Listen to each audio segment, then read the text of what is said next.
আগামী ২৩ জুন আওয়ামী লীগের ৭৫তম প্রতিষ্ঠাবার্ষিকী পর্যন্ত আওয়ামী লীগ দলের শৃঙ্খলা ভঙ্গকারী, দলের ভেতর সুবিধাবাদী, লুটেরা এবং দলের নাম ভাঙিয়ে বিভিন্ন অপকর্মের সঙ্গে যুক্ত ব্যক্তিদের বিরুদ্ধে কোনো ব্যবস্থা গ্রহণ করবে না। কিন্তু ২৩ জুনের পর আওয়ামী লীগের ক্র্যাশ প্রোগ্রাম অনুষ্ঠিত হতে যাচ্ছে। ক্র্যাকডাউন হবে দলের শৃঙ্খলা ভঙ্গকারী এবং দলের সুনাম নষ্টকারীদের বিরুদ্ধে। আওয়ামী লীগ সভাপতি প্রধানমন্ত্রী শেখ হাসিনা এ ব্যাপারে শূন্য সহিষ্ণুতা নীতি অনুসরণ করবে। বিষয়টি আওয়ামী লীগের একটি দায়িত্বশীল সূত্র নিশ্চিত করেছে। আওয়ামী লীগের একজন প্রেসিডিয়াম সদস্য বলেছেন, দলের ভেতর বিশৃঙ্খলা সৃষ্টি, দলের ভেতরের কোন্দল, বিভক্তি এবং নিজেদের স্বার্থ উদ্ধারের জন্য দলকে ব্যবহার করা, দলের স্বার্থ ক্ষুণ্ণ করা, এই সমস্ত বিষয়গুলোকে একেবারেই বরদাস্ত করা হবে না। তিনি বলেন, আগামী ২৩ জুন পর্যন্ত আওয়ামী লীগ ব্যস্ত। এবার আওয়ামী লীগ তার প্রতিষ্ঠার ৭৫ বছর বার্ষিকী পালন করবে। এটি নিয়ে আওয়ামী লীগের মধ্যে এক ধরনের আবেগ অনুভূতি রয়েছে। ইতোমধ্যে দলের কার্যনির্বাহী কমিটির সভায় প্রতিষ্ঠা বার্ষিকীর প্রস্তুতি নিয়ে আলোচনা হয়েছে।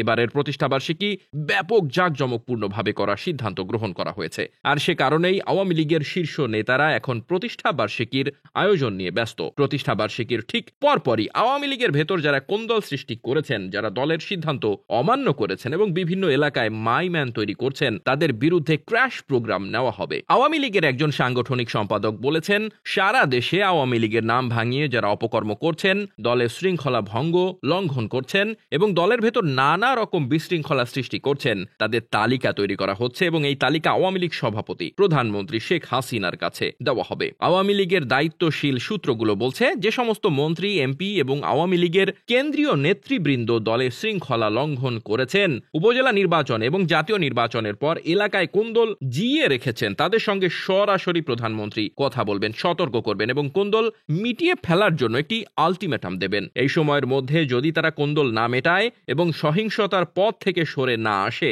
তাহলে তাদের বিরুদ্ধে কঠোর অ্যাকশন গ্রহণ করা হবে। সম্প্রতি উপজেলা নির্বাচনে আত্মীয় স্বজনদের নির্বাচনে না দাঁড়ানোর জন্য আহ্বান জানানো হয়েছিল, কিন্তু সেই আহ্বানে সাড়া দেয়নি মন্ত্রী, এমপিরা। এখন আওয়ামী লীগের সাংগঠনিক সম্পাদকরা পর্যবেক্ষণ করে দেখছেন যে কোন কোন মন্ত্রী, এমপির আত্মীয়রা চর দখলের মতো এলাকা দখলের জন্য আধিপত্য বিস্তার করছেন এবং আত্মীয়করণ করছেন। যারা এটির সঙ্গে জড়িত থাকবে, তাদের নামের তালিকা আওয়ামী লীগ সভাপতির কাছে দেওয়া হবে।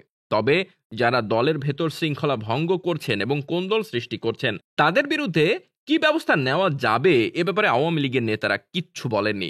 তারা মনে করছেন আওয়ামী লীগ সভাপতি প্রধানমন্ত্রী শেখ হাসিনাই এ ব্যাপারে চূড়ান্ত সিদ্ধান্ত গ্রহণ করবেন। Desk report, বার্তাবাজার।